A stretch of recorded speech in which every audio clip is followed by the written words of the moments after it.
माता जी कुछ प्रणाम। एक बार मंगलाचरण कर लेती हूँ।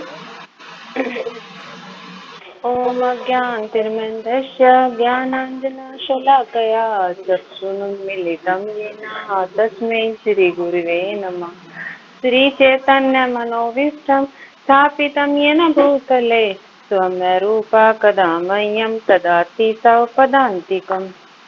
वन्देऽहं श्रीगुरुं श्रीयुतपदकमलं श्रीगुरून् वैष्णवांश्च श्रीरूपं सहजातं सहगं रघुनाथं वितं तं सजीवं साधुवेतं सावधूतं परिजनसहितं कृष्णचैतन्यदेवं श्रीराधा कृष्णपादान् सहगण ललिता श्रीविशाखान्वितांश्च। हे कृष्णा करुणा सिंधु दीनबंधु जगतपते गोपेश गोपिका कांत श्री राधा कांत नमस्तुते। तप्त कांचन गौरांगी श्री राधे वृंदावनेश्वरी विश्वभानुसुत देवी प्रणमामि हरिप्रिय। वंशकल्पतरुभ्यश्च कृपा सिन्धुभ्येव च पतितानां पावनेभ्यो वैष्णवेभ्यो नमो नमः। जय श्री कृष्ण चैतन्य प्रभु नित्यानंद श्री अद्वैत गदाधर श्रीवासादि गौर भक्त वृंद। हरे कृष्णा कृष्णा कृष्णा हरे हरे हरे राम राम राम हरे हरे। नमो विष्णु पदाय कृष्णा पृष्ठाय भूतले श्रीमते भक्ति वेदांत स्वामिनीति नामिने। नमस्ते सरस्वती देवे गौरवाणी प्रचारिणे निर्विशेष शून्यवादी पाश्चात्य देशतारिणे। जय श्री प्रभुपाद की जय। नामाचार्य हरिदास ठाकुर की जय। गोपाल कृष्ण महाराज की जय। हरे कृष्णा माता जी दंडवत प्रणाम। सभी के चरणों में दंडवत प्रणाम। आज हमारी बुक का नाम है श्रीमद् भगवत गीता यथारूप, अध्याय 9। अध्याय का नाम है परम गुह्य ज्ञान। कुल इसमें श्लोक हैं अध्याय में 30 और भगवत गीता में 700, और हम हैं 18वें श्लोक पर। तो हम 18वें श्लोक का उच्चारण करेंगे।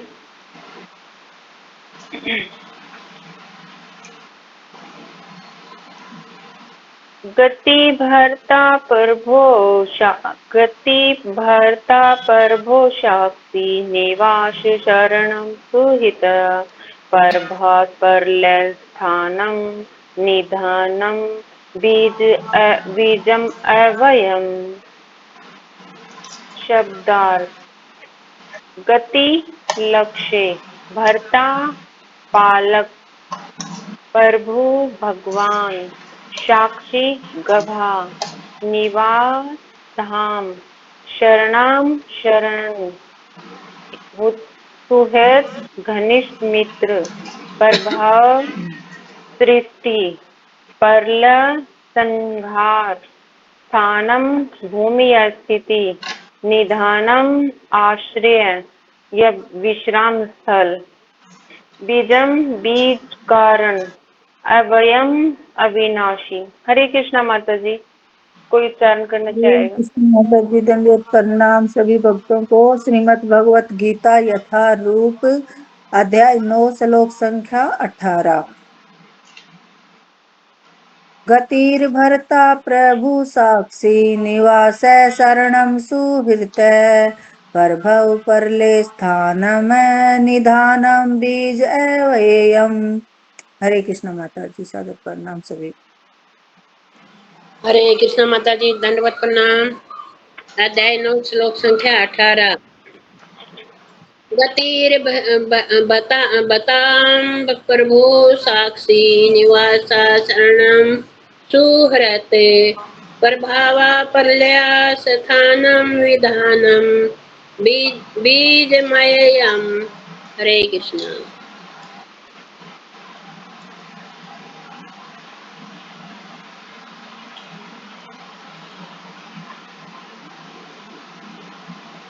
और कोई करना चाहेगा?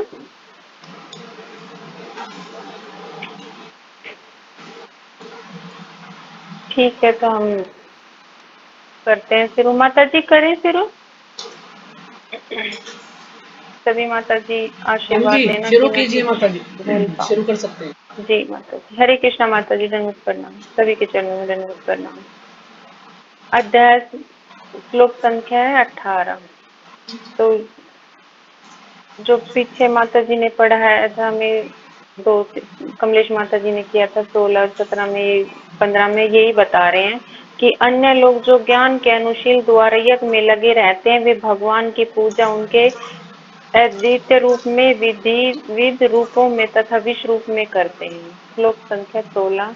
किंतु मैं ही कर्मकांड में ही यज्ञ, पितरों को दिया जाने वाला तर्पण, औषधि, दिव्य धमनी, घी, अग्नि और तथा आहुति हूँ।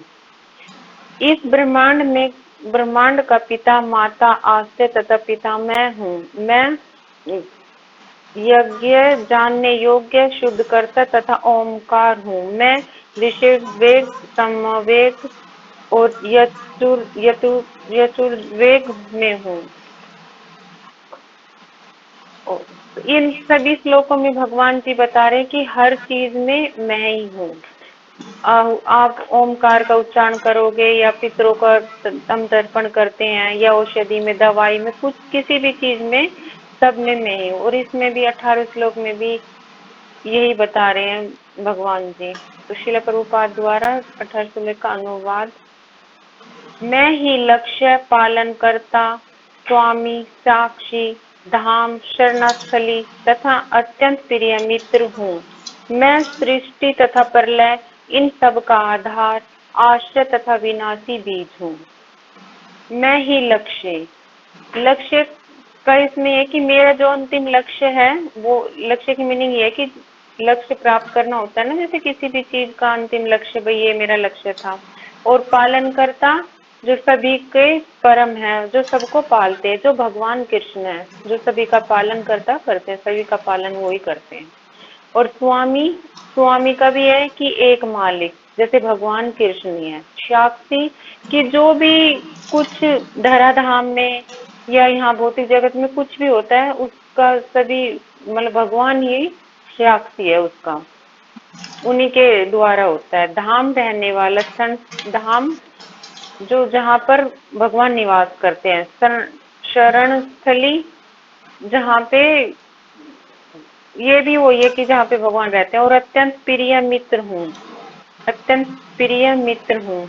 और भगवान बोल रहे कि मैं सबका अत्यंत प्रिय मित्र भी हूँ। मैं सृष्टि तथा प्रलय, सबका आधार, आश्रय तथा विनाशी बीज हूँ। भगवान सृष्टि की रचना भी करते हैं और उसको जब मिटाना होता है तो मिटा भी देते हैं। ये सब भगवान, सब कुछ जो होता है ये भगवान ही करते, भगवान के आधार पर ही होता है। आश्रय भी भगवान ही देंगे, सृष्टि भी भगवान ही रचाएंगे, और उसमें प्रलय भी लाते हैं तब भी भगवान ही करते हैं।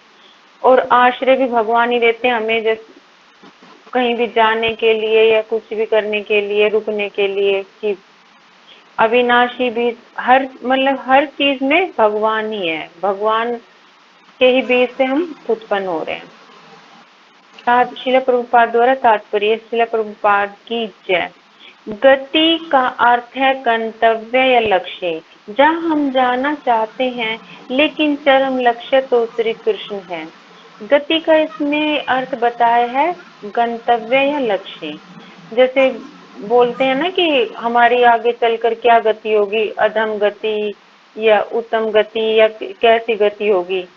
और हमारा लक्ष्य गति यही है कि, और गति में हम ये भी तो बोलते कि जैसे कि हम किस स्पीड से चल रहे हैं, स्पीड में को भी गति बोलते हैं।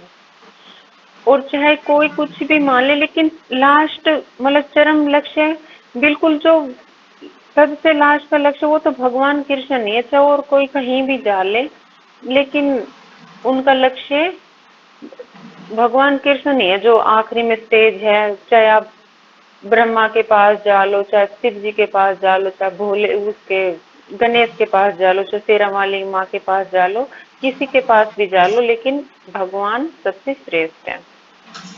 जो कृष्ण को नहीं जानता वह पद भ्रष्ट हो जाता है, और उसकी तथागति प्रगति या तो आंशिक होती है या फिर भ्रम पूर्ण।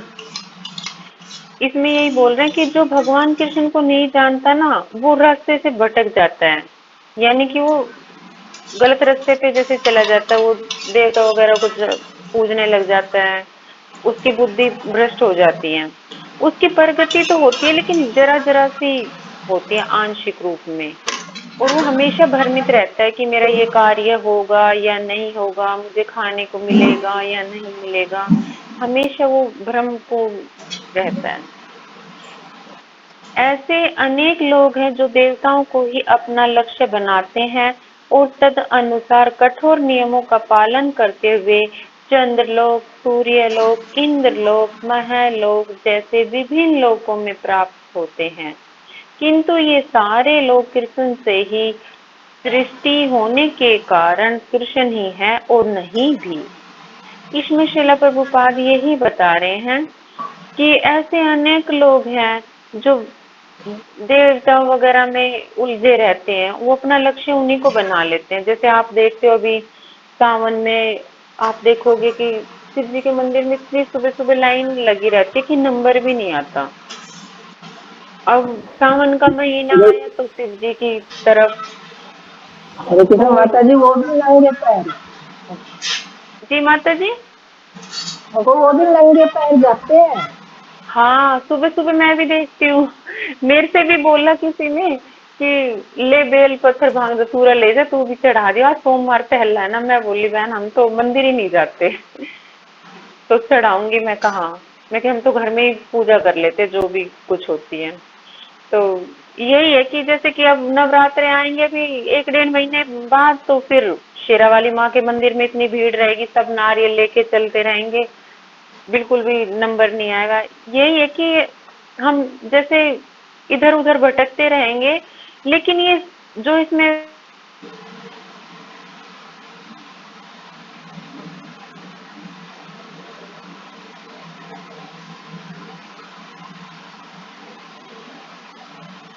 नहीं है, और वैसे नवरात्रि जैसे वगैरह पूरे करते हैं। तो इसमें भी प्रभुपाद जी यही बता रहे हैं कि जैसे चंद्रलोक, सूर्यलोक, ये सब आ तो भगवान से ही रहे हैं, लेकिन जो परम भगवान है वो तो भगवान कृष्ण ही है। और ये जो किंतु ये सारे लोग कृष्ण के ही सृष्टि होने के कारण कृष्ण भी है और नहीं भी। भगवान इसमें बोल रहे हैं कि मैं मतलब ये मेरे जैसे हैं, लेकिन ये भगवान नहीं है, ये मेरे ही अंश हैं। जैसे ये अभी देवता वगैरह बताए थे, ये भगवान के ही अंश है, लेकिन ये भगवान नहीं है। ये भगवान के द्वारा ही, जैसे भगवान इनको आदेश देते हैं, ये भगवान की शक्तियां ही हैं, तो वो तभी हमारे तक पहुंचाते हैं ये देवता वगैरह भी, कि भाई चलो इसने ये मांगा है तो ये कर दो। ये सब भगवान कृष्ण ही करते हैं। ऐसे लोग भी कृष्ण की शक्ति की अभिव्यक्तियां होने के कारण कृष्ण है, किंतु वस्तुतः वे कृष्ण की अनुभूति की दिशा में सोपान का कार्य करते हैं। ये जैसे सोपान का कार्य, मतलब सोपान इसमें सीढ़ियां बताया था। तो ये जो देवता वगैरह हैं, ये जैसे सब हैं, ये हमारे लिए सीढ़ियों का काम करते हैं। जैसे कि हम धीरे धीरे स्टेप बाय चढ़ेंगे, तो हमें मतलब जाना तो भगवान के पास ही है। एन कैन वो कहते हैं ना कि जैसे भी करो पर प्रत्यक्ष रूप से, ये जैसे कृष्ण की विभिन्न शक्तियों तक पहुंचने का अर्थ है अप्रत्यक्ष कृष्ण तक पहुंचना। मतलब ये सब पूजा तो ये करते हैं लेकिन अप्रत्यक्ष रूप से, इनका पूरा वो नहीं होता। इनको ये नहीं पता रहता कि जैसे ये सभी कुछ भगवान कृष्ण के द्वारा ही हो रहा है। वो तो सिर्फ इनको ही मतलब शक्ति मान के, शेरा वाली माँ को, शिव जी को मान के ही करते, लेकिन ये सब भी है ना भगवान कृष्ण के पास ही जाते, लेकिन घूम फिर के जाते हैं, वो टाइम लगता है। जैसे इसमें प्रभुपाद अभी उदाहरण भी बताएंगे। अतः मनुष्य को चाहिए कि कृष्ण तक सीधे पहुंचे, क्योंकि इससे समय और शक्ति की बचत होगी। देखो प्रभुपाद बता रहे हैं कि हमें इधर उधर जाने की जरूरत क्या है, हमें तो भगवान के पास सीधा जाना चाहिए। जब हमें रास्ता पता चल गया, हमारी शक्ति भी बचेगी, हमारी जो ताकत इसमें लग रही है कि भाई हर महीने चेंज होते हैं, भाई अब तेरा वाली माँ के लिए जाना है, अब शिव जी के लिए जाना है, और फिर और भी आते भी, अभी गणेश चतुर्थी आएगी, फिर गणेश को सब लेके आएंगे, गणेश की पूजा करेंगे। तो प्रभुपाद बोल रहे इनमें सब क्यों टाइम वेस्ट कर रहे हो अपना, और क्यों अपनी शक्ति लगा रहे, समय की बचत करो और सीधा भगवान के पास जाओ। उदाहरण देके समझा रहे इसमें शिला प्रभुपाद। अर्थ उदाहरणतः यदि किसी ऊंची इमारत की चोटी तक एलिवेटर लिफ्ट के द्वारा पहुंचने की सुविधा है, तो फिर एक एक सीढ़ी करके ऊपर क्यों चढ़ा जाए। देखो इसमें ये उदाहरण दे रहे हैं कि जब हमें सुविधा दी गई है, हम कहीं पे जा रहे हैं, किसी जैसे आजकल फ्लैट वगैरह में जाते हैं, कोई 10वीं मंजिल पे रहता है, अगर वो सीढ़ियों से जाएगा तो उसे कम से कम आधा घंटा लग जाएगा, अगर वो लिफ्ट से जाएगा तो जो कि 2 मिनट में पहुंच जाएगा। तो यही बता रहे हैं शिला प्रभुपाद कि अगर आपके पास सीधा रास्ता है तो आप सीधे रास्ते से जाइए, ना कि घूम फिर के, उसमें टाइम भी लगेगा और शक्ति भी लगेगी। सब कुछ कृष्ण की शक्ति पर आश्रित है, अतः कृष्ण की शरण लिए बिना किसी वस्तु का अस्तित्व नहीं हो सकता। हमें कृष्ण की शरण, मतलब ये सारी शक्तियां भगवान कृष्ण से ही आती हैं, इन्हीं पर आश्रित हैं, इनके शरण वगैरह हमारा कोई अस्तित्व नहीं है।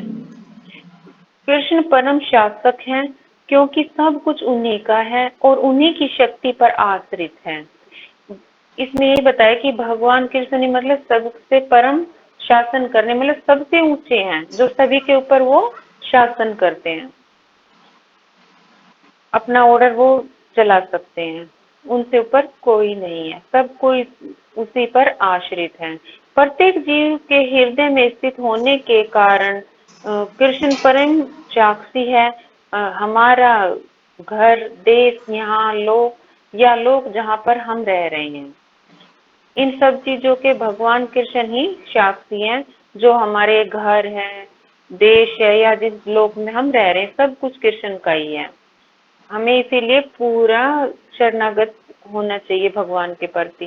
शरण के लिए कृष्ण परम गंतव्य है, अतः मनुष्य को चाहिए कि वे अपनी रक्षा या अपने कष्टों के विनाश के लिए कृष्ण की शरण ग्रहण करे। हम चाहे जहाँ भी शरण ले, हमें जाना, हम चाहे जहाँ भी शरण ले, हमें जानना चाहिए कि हमारा आश्रय कोई जीवित शक्ति होनी चाहिए। इसमें ये बताया गया कि हम चाहे कहीं भी जाएं, और जाने की जरूरत भी क्या है, जब हम भगवान, जब सारी शक्तियां भगवान के पास से आ रही हैं, तो हम क्यों ना ही भगवान से मांगे, अपने कष्ट को निवारण करने के लिए हम क्यों ना भगवान के पास जाएं, क्योंकि सभी के सारी शक्तियां उद्भुत भगवान भाई के हैं, उन्हीं की है ये सारी शक्तियां, और उन्हीं की हमें शरण लेनी चाहिए। कृष्ण परम जीव है, कृष्ण परम आत्मा, मतलब जीव तो हम नहीं बोल सकते इसको, जीव आत्मा, क्योंकि कृष्ण हमारी उत्पत्ति के कारण या हमारे परम पिता है, अतः उनसे बढ़कर न तो कोई मित्र हो सकता है न शुभ चिंतक। ये इसमें यही बताया गया कि उनसे बढ़कर, भगवान से बढ़कर हमारे मतलब कोई ना तो मित्र है और ना कोई शुभ चिंतक। वो हमारी इतनी चिंता करते हैं कि वो तो बोलते हैं ना कि आप थोड़ा सा हाथ बढ़ाओ मेरे पास, मैं मतलब जरा सी उंगली करने की जरूरत है, वो पूरा हाथ खुद ही पकड़ लेंगे, लेकिन हम कोशिश ही नहीं करते। यदि न कृष्ण सृष्टि के आदि उद्गम और प्रलय के पश्चात परम विश्राम विश्राम स्थल है, अतः कृष्ण सभी कारणों के शाश्वत कारण है। इसमें यही है ना कि उद्गम, ये जैसे इसमें करनाय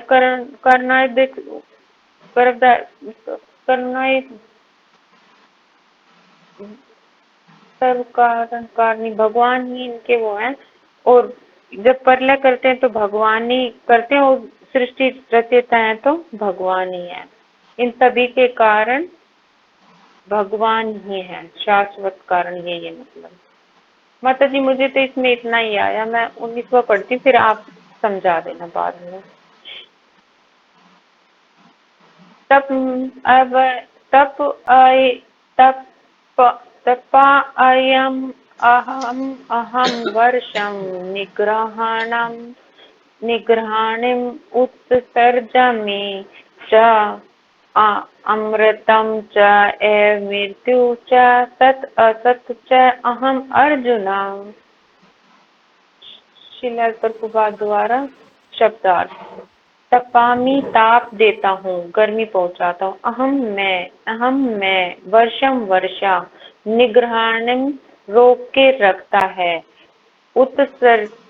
उत्सर्जामी भेजता हूँ, च तथा अमृतम अमृतव च तथा एव निश्चय ही मृत्यु मृत्यु च तथा सत्य आत्मा असत्य पदार्थ च तथा अहम मैं अर्जुन। हे अर्जुन।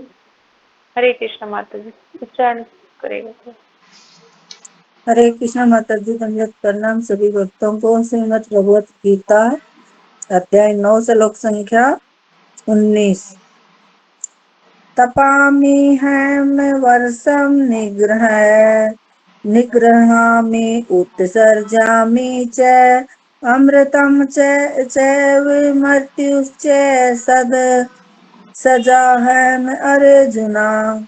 हरे कृष्ण माता जी। दंडवत प्रणाम सभी भक्तों के चरणों में। हरे कृष्ण माता जी प्रणाम। अध्याय 9 श्लोक संख्या 19। तपा में वर्षम निग्रह में सर्जामि च अमृतं चैव मृत्यु च सद सद सद च अर्जुन। सद जय हम अर्जुन। हरे हरे कृष्ण। कृष्ण। नाम श्रीमद् भगवद गीता यथारूप अध्याय 9 श्लोक संख्या 19। तताम्य अहम वर्षम निर्गाहम मृत्युसर्जनम च अमृतम च मृत्युश्च सदाश्च अहम अर्जुन।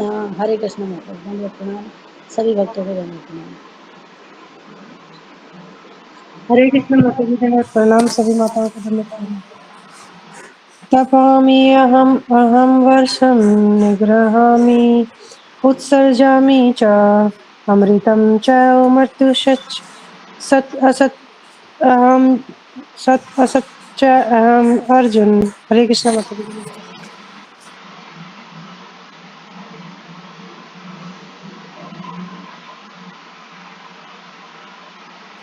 और कोई करेगा?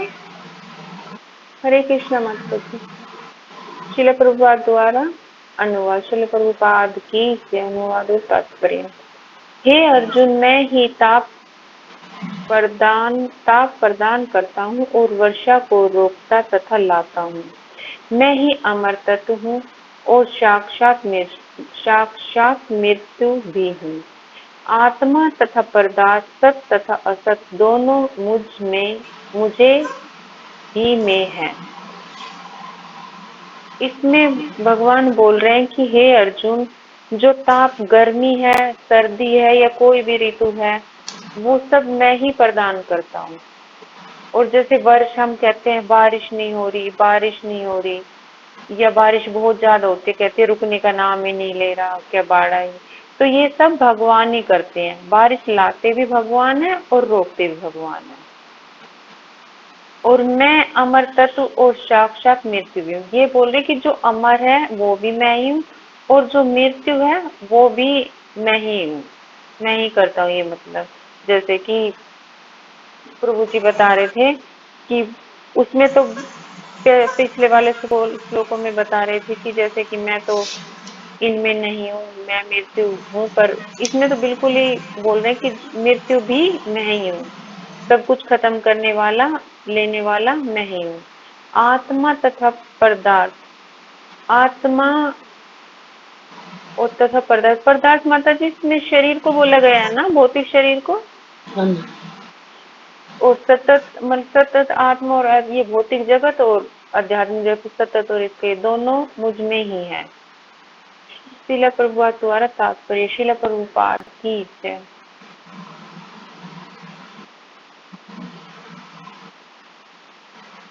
कृष्ण अपनी विभिन्न शक्तियों से विद्युत तथा सूर्य के द्वारा ताप तथा प्रकाश बिखेरते हैं। ग्रीष्म ऋतु में कृष्ण ही आकाश में वर्षा नहीं होने देते और वर्षा ऋतु में वे ही अनवरत वर्षा की छड़ी लगाते हैं। जैसे कि ऊपर बताया था कि भगवान कृष्ण अपनी शक्तियों के द्वारा ही सूर्य निकालते हैं और उसको छुपा भी देते हैं। सर्दी भी उन्हीं की शक्ति से आती है और गर्मी भी। सूर्य का प्रकाश अगर उनकी इच्छा होगी तो वो देंगे, नहीं तो जैसे हम बोलते हैं आज तो पूरा दिन, सर्दियों में नहीं बोलते कि कोहरा छाया हुआ है, कि पूरे दिन प्रकाश सूरज दिखाई नहीं, तो सब उन्हीं की मर्जी है। और ग्रीष्म ऋतु के कारण जैसे सर्दी में भी वो नहीं, मतलब जैसे बारिश हम कहते हैं नहीं हो रही या हो रही, जैसे फसल के लिए चाहिए होती है, तो ये सब भगवान अगर बारिश एक बार शुरू कर देते तो फिर बंद नहीं करते, छड़ी लगाते। मतलब यही है जो शक्ति हमें जीवन प्रदान करती है वह कृष्ण है, और अंत में मृत्यु के रूप में हमें कृष्ण ही मिलते हैं।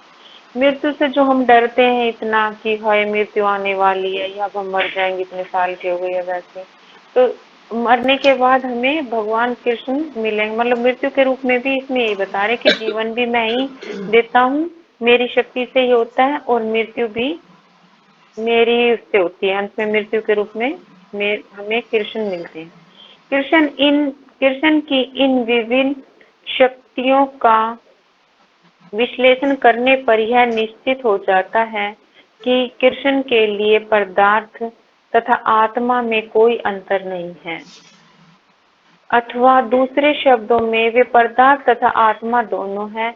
अतः कृष्ण भावनामृत की उच्च अवस्था में ऐसा भेद नहीं माना जाता।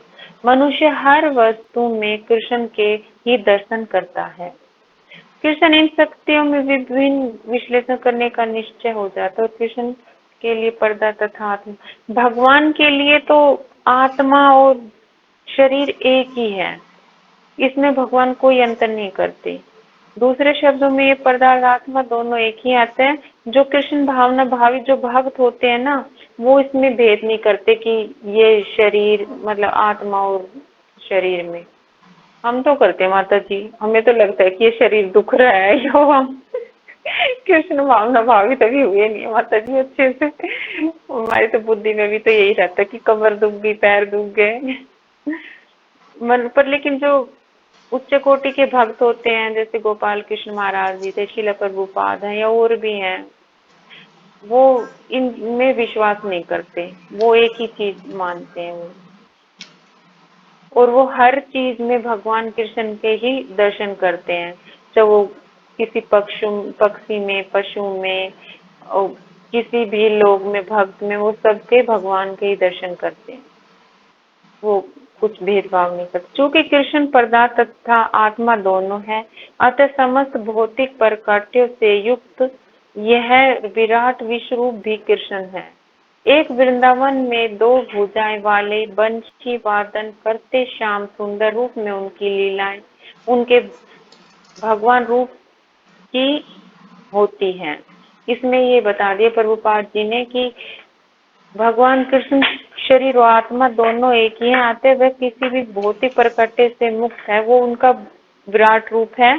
और जो वृंदावन में बंसी बजाते हैं दो हाथों वाले, ऐसे लीलाएं करते हैं, वो सब भगवान का ही रूप है। हरे कृष्णा माता जी, दंडवत प्रणाम। माता जी आप समझा दीजिए, मुझे तो इतना ही आया। समझाया माता जी, आपने अच्छा समझाया। तो एक बार सब अनम्यूट करके और माता जी का धन्यवाद करेंगे हरे कृष्ण महामंत्र बोल के। हरे कृष्णा हरे कृष्णा कृष्णा कृष्णा कृष्णा हरे कृष्णा हरे हरे हरे, हरे राम राम राम हरे हरे। हरे कृष्णा माता जी। हरे राम राम आप राम भी माता जी इतना हौसला बढ़ा देते हो कि करो क्लास, या जैसा भी हम बोलते हैं फिर भी आप बोलते हो कि अच्छा किया, यही आपका बहुत नम्र स्वभाव बोलेंगे इसको, जो हमारे जैसों के हौसला बढ़ाने के लिए हमें देते हो, क्लास करने के लिए नहीं, हमारी है। तो ऐसा कुछ नहीं नहीं है है माता जी, योग्यता आप ये सब कि अब अच्छा बोलने हम कर लगे पाए। हैं। सब अच्छे से कर पा रहे हैं आप लोग। जैसे जैसे आप शुरू में जब जुड़े थे, अब 1-1.5 साल से जुड़े हुए हो, तो आपको खुद अपने में जो है इम्प्रूवमेंट दिखाई देगा कि कितना चेंज हुआ कि नहीं हुआ? कुछ तो चेंज हुआ ना? माता पहले जी आप हमें बोल भी सब नहीं में पाते थे, चेंज अब आप कम से दिखता कम है। बोल तो पाते हो ना? पहले आप बोल पाते थे जब शुरू में आए थे, कोई नहीं बोलता था। माता जी हमें सब में चेंज दिखता है, अपने में नहीं दिखता। जैसे हरकेश माता जी को देखते हैं, कमलेश माता जी को देखते हैं, ये इतना आप अच्छा में भी आ बोल जाएगा लेती वो हैं धीरे धीरे, इतने समय लगता है कॉन्फिडेंस पे। ठीक है ना? समय लगता है, धीरे धीरे आ जाएगा सब में। तो ठीक है, आज हम ने किया 18वां श्लोक। तो माता जी ने इसे समझाया, लेकिन एक बार थोड़ा सा मैं इसे बताती हूँ। तो कल हमने किया था 15, 16 और 17। तो उसमें हमने पढ़ा था कि भगवान क्या है, कर्मकांड, यज्ञ, पितरों को दिए वाला तर्पण, औषधि, सब कुछ भगवान ही है। तो दूसरा था भगवान कह रहे हैं कि मैं पिता माता आश्रय पिता में सब कुछ क्या है, भगवान ही है। और जितने भी वेद हैं, ये ऋग्वेद, यजुर्वेद, सामवेद और अथर्ववेद, ये सब भगवान ही हैं। तो आज भगवान कह रहे हैं कि श्लोक संख्या 18 में गतिर्भर्तां प्रभु साक्षी निवास है शरणम सुहृतः प्रभव प्रलय स्थानम निधानम बीजम अव्ययम, कि मैं ही लक्ष्य हूँ, पालन करता हूँ, शिव स्वामी साक्षी धाम शरण स्थली तथा अत्यंत प्रिय मित्र हूँ। मैं सृष्टि तथा प्रलय हूँ, सबका आधार हूँ, आश्रित तथा अविनाशी बीज भी हूँ। तो भगवान यहाँ क्या कह रहे हैं कि मैं ही लक्ष्य हूँ। लक्ष्य यानी कोई भी, हमें कुछ भी लक्ष्य होता है ना हर चीज का, कि हमें ये प्राप्त करना है, वो प्राप्त करना है। तो ये लक्ष्य क्या है, भगवान ही है। हमें क्या करना है, भगवान को ही प्राप्त करना है। भगवान को ही हमें प्राप्त करना है। दूसरा है पालनकर्ता। पालनकर्ता क्या, कि हमारा पालन पोषण करने वाले, हमें भोजन देने वाले, वस्त्र देने वाले, घर देने वाले, सब कुछ पालन पोषण कर, जैसे पिता अपने बच्चों का पालन पोषण करता है, इसी प्रकार से भगवान भी पालन पोषण करते हैं। क्यों करने वाले तो भगवान ही है, हम क्या है, हम तो सब माध्यम है। अगर भगवान एक दिन हमें अन्न ना दे तो क्या हम अपनी मेहनत से अन्न पैदा कर पाएंगे? नहीं कर पाएंगे। अगर भगवान चाहें कि हम आज भूखे सोए तो हम भूखे ही सोएंगे। ऐसी परिस्थिति उत्पन्न हो जाएगी कि हम कुछ खा ही नहीं पाएंगे। और यदि हम जिद कर लें कि आज मैं खाऊंगा ही नहीं, मैं देखता हूँ भगवान कैसे खिलाता, जैसे हमने स्टोरी सुनी है ना इसके बीच में, इस प्रकार से भगवान उसको खिला देते हैं। वो अगर कोशिश करना भी चाहे तो वो भूखा नहीं सो सकता है। तो यानी भगवान ही क्या है, भरता है, भोजन देने वाले, पालन करता हमारे। फिर है स्वामी। अब भगवान ही स्वामी है ना। सब हम अपने आप को स्वामी समझते हैं कि हम ही स्वामी हैं, मैं इस घर का मालिक हूँ, मेरे अनुसार जो है सब कुछ चलेगा। लेकिन हम भूल जाते हैं कि स्वामी कौन है, सिर्फ एक ही स्वामी है, वो है भगवान। सब कुछ भगवान ही करने वाले हैं, भगवान के अलावा और कोई नहीं है। तो यानी जो स्वामी है, जैसे हम अपने घर में कहते हैं ना कि हमारा ही जो है बोलबाला है, हमारे अनुसार ही सब कुछ होगा। इसी प्रकार से भगवान क्या है, स्वामी है। भगवान एक शासक है, भगवान के अनुसार ही सब कुछ होता है। जैसे दुशासन ने, इसमें उदाहरण के दुशासन ने द्रौपदी के साथ बुरा करना चाहा ना, चीरहरण करना चाहा, लेकिन क्या वो कर पाया? नहीं कर पाया। भगवान ने इतनी लंबी साड़ी दे दी कि वो खींचते खींचते उसको थक गया और थक के गिर गया। और जब उसकी मृत्यु कैसे हुई, उसकी जो भुजाएं थी, जिस हाथों से उसने द्रौपदी का चीरहरण किया था, उस भुजाओं को ही उखाड़ दिया भीम ने, क्योंकि भीम ने प्रतिज्ञा की थी कि मैं इसकी छाती का लहू पीऊंगा, इसकी भुजाओं को उखाड़ दिया उसने। तो किस प्रकार से उसकी मृत्यु हुई। तो यानी कोई भगवान के भक्त को सताता है तो भगवान उसका जो है यही हश्र करते हैं। तो इसलिए भगवान ही क्या है, स्वामी है। हम अपने आप को भगवान ना समझे। जैसे दुर्योधन और दुशासन अपने आप को भगवान समझ रहे थे कि हम सब कुछ कर देंगे, लेकिन वो कुछ नहीं कर पाए। अगला है साक्षी। अब भगवान क्या है, भगवान ही साक्षी है। साक्षी क्या नहीं, गवाह। हम सबको भगवान देख रहे हैं। अब हम जब हमारे कुछ दुख आते हैं तो हम क्या बोलते हैं कि नहीं, मैंने तो मेरे साथ ऐसा क्यों हो रहा है। हम ये भूल जाते हैं कि पिछले जन्म में हम क्या कर्म करके आए हैं। क्यों, हम तो नहीं जानते, हम भूल चुके हैं, लेकिन भगवान सब कुछ जानते हैं। जैसे भगवान बोलते हैं ना अर्जुन को कि मैं वर्तमान और जो है भूतकाल भविष्यकाल सब कुछ मैं जानता हूँ। पहले तुम क्या थे, अब तुम क्या हो, या पहले के समय में भी हम थे और अभी भी हैं। तो मैं सब कुछ जानता हूँ, लेकिन तुम कुछ नहीं जानते। ये है 4.5 श्लोक में भगवान ऐसा बोलते हैं अर्जुन को। नैत विवाहम जातु नासम नैतं ने में जनाधिपा, ये वाला श्लोक है जो उसमें भगवान कहते हैं कि पहले भी था और अभी भी है ये सब कुछ। तो इस प्रकार से भगवान क्या है, साक्षी है, गवाह है भगवान। पहले अपन अपने एक स्टोरी भी सुनी है ना इसके साक्षी गोपाल की, कि भगवान किस प्रकार से उस भक्त की साक्षी देते हैं। वो उसके वो जो साधु होता है उसके बच्चे सोचते हैं कि भगवान कैसे आएंगे, लेकिन भगवान अपने भक्त के लिए चलकर आ गए इतनी दूर से, इसलिए उनका नाम साक्षी गोपाल है, अभी भी उनका विग्रह है वहां पर। तो यदि भगवान सबको देख रहे हैं, हम चाहे कितना भी कुछ छुपा के कोई कार्य करें, लेकिन भगवान की नजरों से नहीं छुपा सकते हैं, भगवान सबको देख रहे हैं। फिर है शरण धाम। अब ये धाम क्या है, भगवान ही धाम है। कोई भी धाम है, वृंदावन धाम या गोलोक वृंदावन, जो भी धाम है ये सब क्या है, भगवान ही है। तो कहते हैं ना उस धाम में गए, इस धाम में गए, तो यानी सबका निवास स्थान, धाम यानी निवास क्या है, सब भगवान ही है। फिर है आगे शरण शतली। अब सब कोई शरण शतली यानी भगवान ही क्या है, शरण शतली है। कोई भी हम शरण ग्रहण करते तो किसकी शरण ग्रहण करेंगे, भगवान की शरण ग्रहण करेंगे, तो भगवान ही शरण शतली है। अगर हम भगवान की शरण ग्रहण करेंगे तो हमें कोई परेशानी नहीं आएगी, क्यों, भगवान ही एक ऐसे हैं जो सबको शरण देते हैं, सबका ध्यान रखते हैं। जब भी हम किसी की शरण ग्रहण करते हैं, किसी के अनुगत होकर हम कार्य करते हैं, तो उसका ये जिम्मेदारी बन जाती है कि वो हमारी हर प्रकार से रक्षा करे। इसी प्रकार से भगवान ही सबको शरण देने वाले हैं, भगवान ही सबकी रक्षा करने वाले हैं। तथा अत्यंत प्रिय मित्र। अब भगवान ही क्या है, सबसे प्रिय मित्र हैं, यानी हमारे शुभ चिंतक हैं। हमारा कोई भी खास मित्र होता है या हमें कोई भी डांटता है, मान लीजिए गुरु महाराज हैं, गुरु हमें डांट लगाते हैं, तो क्यों डांट लगाते हैं, उन्हें कोई हमसे ईर्ष्या है या कुछ लोभ है, किस लिए डांटते हैं, ताकि हम सुधर जाएं। कोई हमारे अंदर कमी हो तो वो दूर हो जाए, इसलिए गुरु हमें डांटते हैं। क्यों हमें डांटता कौन है, जो हमारा बिल्कुल शुभ चिंतक होता है, जो हमारा भला ही चाहता है। जैसे माँ बाप अपने बच्चों को डांटते हैं, अब बच्चा एक टाइम के लिए सोचता है कि मुझे ही डांटते हैं, क्यों डांट रहे हैं, लेकिन उसको ये नहीं पता कि माँ बाप उसके शुभ चिंतक हैं। जो एक माँ बाप अपने बच्चे के लिए करते हैं, दूसरा कोई नहीं करेगा। तो इसलिए भगवान हमारे सबके शुभ चिंतक हैं, भगवान सबका ध्यान रखते हैं। इसलिए समय समय पर हमें सुधारने के लिए कष्ट भी आते हैं हमारे जीवन में, ताकि हम लोग सुधर जाएं, कोई गलती ना करें फिर आगे। तो भगवान ही सबसे अत्यंत प्रिय मित्र हैं हमारे। और मैं ही सृष्टि हूँ और भगवान ही सृष्टि है, सब कुछ करने वाले भगवान ही है, प्रत्येक जीव को उत्पन्न करने वाले भगवान ही है। और फिर भगवान आगे कह रहे मैं ही प्रलय भी हूँ, और जब प्रलय आती है तो वो भी भगवान ही है। भगवान ही सब कुछ करने वाले हैं, कोई इंसान तो प्रलय नहीं ला सकता, ना कोई सृष्टि कर सकता है, तो भगवान ही सब कुछ करने वाले हैं। सबका आधार भी मैं ही हूँ। जैसे हम घर की कोई नींव रखते हैं, तो नींव अगर मजबूत होगी तो घर सही रहेगा ना, अगर नींव कमजोर होगी तो घर बिखर जाएगा।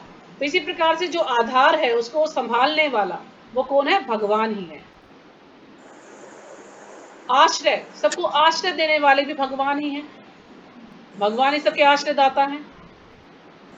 अविनाशी बीज, और अविनाशी बीज यानी हमारा विनाश ना हो, तो भगवान ही बीज देने वाले भी हैं। क्योंकि शरीर का तो विनाश होता है, लेकिन ये जो हमारी आत्मा है इसका विनाश नहीं होता। तो अविनाशी बीज कौन है, भगवान ही है। भगवान का कभी विनाश नहीं होता, और इसलिए जो भगवान के जो अंश हैं उनका भी कभी विनाश नहीं होता, भगवान के जो भक्त हैं उनका भी विनाश नहीं होता है। तो इस प्रकार से इस श्लोक में जो भी भगवान ने बताया है, ये सब कि हर कुछ करने वाला जो भी कोई कार्य होता है सब कुछ भगवान ही करने वाले हैं। जैसे इसमें एक लाइन थी ना कि कृष्ण की विभिन्न शक्तियों तक पहुंचने का अर्थ है अप्रत्यक्षतः कृष्ण तक पहुंचना। तो यानी जितनी भी जो ये बात गिनाई है, सब क्या है, भगवान की शक्तियां हैं ये। और ये जो भगवान की जो शक्तियां हैं, यही भगवान को प्रकट करती हैं। यानी भगवान की शक्ति को प्रकट करना, अभिव्यक्ति नहीं, प्रकट करना। भगवान की शक्तियां ये सब कुछ प्रकट करती हैं। यानी इसमें ये नहीं कि ये सारे कार्य भगवान को स्वयं करने पड़ते हैं, ये सब भगवान की विभूतियां हैं, भगवान की शक्तियां हैं। भगवान ने सबको अलग अलग कार्य सौंप रखे हैं, तो ये सब वो कार्य करते हैं। यानी हम इनको ये समझते हैं कि भगवान करते भी हैं और भगवान नहीं भी करते हैं। यानी भगवान की जो शक्तियां हैं वो सारे कार्य कर देती हैं। भगवान तो सिर्फ बांसुरी बजाते हैं और गैया चराते हैं। तो भगवान ने अपनी शक्तियों को सारा कार्य सौंप रखा है, शक्तियों के द्वारा सारा कार्य होता है। तो कृष्ण की विभिन्न शक्तियों तक पहुंचने का अर्थ है अप्रत्यक्ष तक कृष्ण को पहुंचना, यानी उनकी शक्तियों तक पहुंचने का क्या अर्थ है? अप्रत्यक्ष रूप से कृष्ण तक पहुंचना। यानी प्रत्यक्ष रूप में कृष्ण है, अप्रत्यक्ष रूप यानी हमको देख नहीं सकते, लेकिन काम सारा वही करते हैं, उनकी शक्तियों के द्वारा ही सारा कार्य होता है।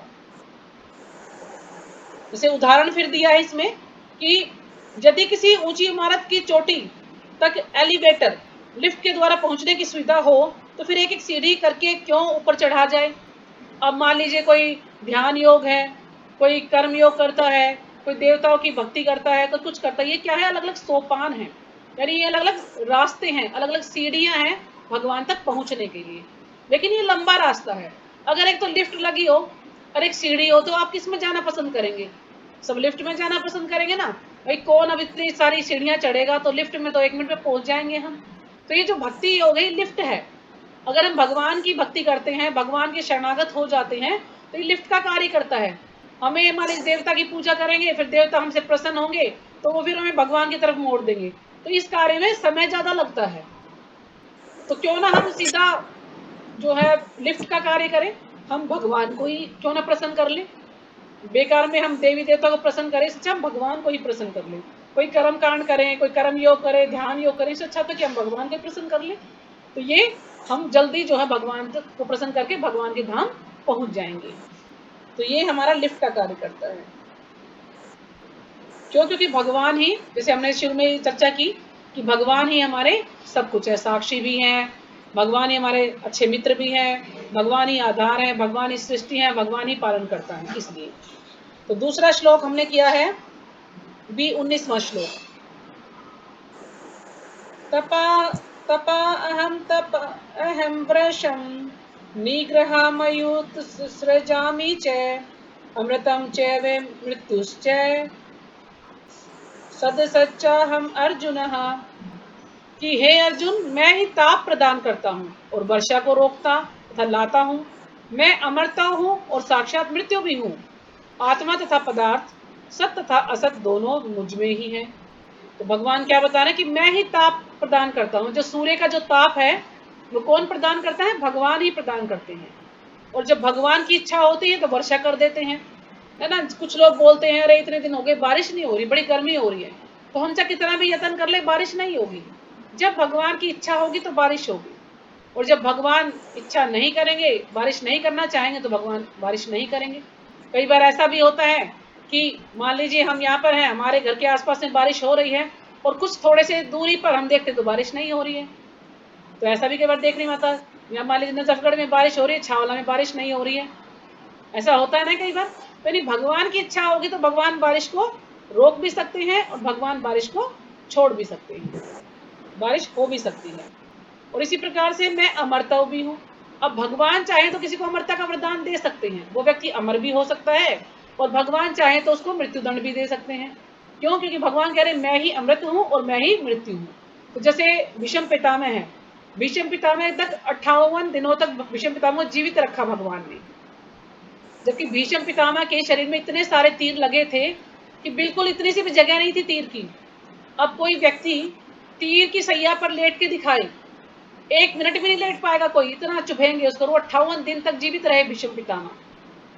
किस कारण से? भगवान के कारण से। भगवान ने उनको इतने दिनों तक जीवित रखा। अगर भगवान नहीं चाहते तो वो जीवित नहीं रहते। और इसी प्रकार से जो इतने सारे जो राक्षस थे, भगवान ने उनका वध कर दिया। दुर्योधन था, दुशासन था, ये सब क्या थे? सबकी राक्षस प्रवृत्ति थी, तो सबको भगवान ने मार दिया। और जो वहां पर शिशुपाल आया था, जब शिशुपाल आया था, शिशुपाल का क्या किया? भगवान ने इसको 1 मिनट में खत्म कर दिया अपने सुदर्शन चक्र से। तो यानी भगवान ही मृत्यु है और भगवान ही अमृत है।